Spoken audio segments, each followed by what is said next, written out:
Абай Құнанбаев қыз.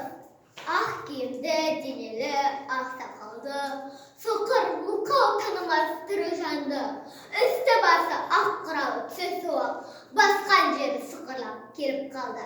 Дем алды үскіріп, аязбен қас, кәрі құдан қыс керіп, әлек салды. Ұшпадай бір күн киген ол шырайды, аязбенен құдан ажарланды. Бұлттарға жауап екі көзін, басын сіңсеп қар жауып мазаңдалды.